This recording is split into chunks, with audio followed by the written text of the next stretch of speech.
Dating all the way back to the very first Mortal Kombat, I actually worked in an arcade at the time. I remember coming into work and hearing the sound of people going, oh, ah, you know, making these loud screams and yells and cheers because they were seeing something they had never seen before. Fatalities are awesome in that it's a perfect way to end a match. It's a good way to show that you dominated over your defeated opponent. What makes the fatalities awesome, I think, is the sense of humor to them.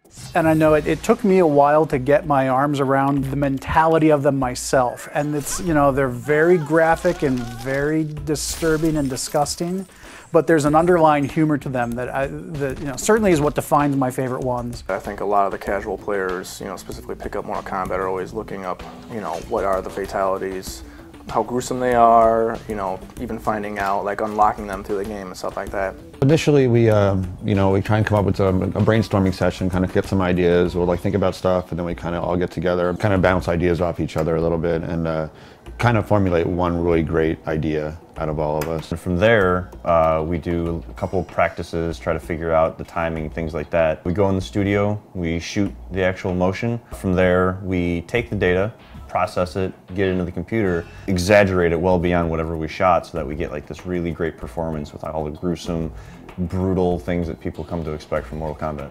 So once all of the action had been defined, we would make sure that blood, any of the magic, any of the, you know, any of the other visuals that don't fall under either environments or characters would get put into the cinemas. The most fun I had was actually the one fatality actually in particular was the Kung Lao, you know, one of the iconic ones that have been used in a lot of the marketing now, when he lays down his hat and, you know, pulls the unsuspecting victim through it. Carlos is, you know, he's a huge character in the studio, and he likes to keep the mood upbeat. The best part that I love about these fatalities is I get to beat up on Rick O'Mara, and he also gets to, you know, perform his fatalities on me. I actually remember when we were shooting the Cabal fatality where the victim falls on the hook swords, and you had Tony supporting Carlos as Carlos is falling over, and it was just hilarious because when you look at the raw data up on the screen, you don't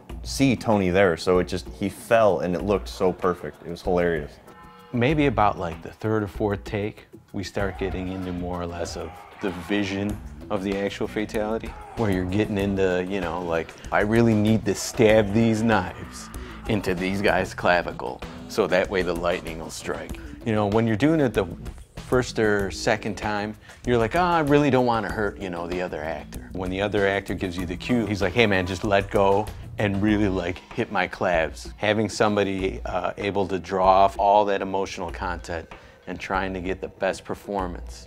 My role on fatalities was to make sure that once everything else was in place, that we had visual effects for the fatalities. So once all of the action had been defined, we would make sure that blood, any of the magic, any of the visuals that don't fall under either environments or characters would get put into the cinemas. Probably my favorite and most successful effects are the ones where we involve the most sleight of hand. The classic reptile fatality, getting his tongue to work, was one of those real coups. We use basically a beam, just an ability in the engine to draw a mesh from one point to another, basically attaching one end to Reptile's head and one end to the victim's head, and then introducing material-driven noise to that to make it seem as though there's an elastic tongue where really it's just a, you know, a code-driven mesh that's going from one point to another. Some of the key points that we really try to focus on is to make sure that every fatality fits into the same look and feel as the others. We don't want one or another to kind of feel different. One of the fatalities that gave us a lot of trouble early on was the sector fatality, where all the missiles fly out, and we had been telling our artists, let's leave it at about 6, and then all these missiles flying around and all these particle effects going off. We were wondering how we were going to pull that one in, but as it turned out, we managed to make it work. Every fatality had its own challenges, ranging from just making the blood look good, and blood from the outset is a tricky thing to get right when we have to do a graphic that will update 60 times a second. The best fatalities are the ones that are nasty. They're like really violent, but at the same time have a comedic tone to it. Those are always the best ones. Most of them actually have a comedic tone to it, and I think that's what makes fatalities popular.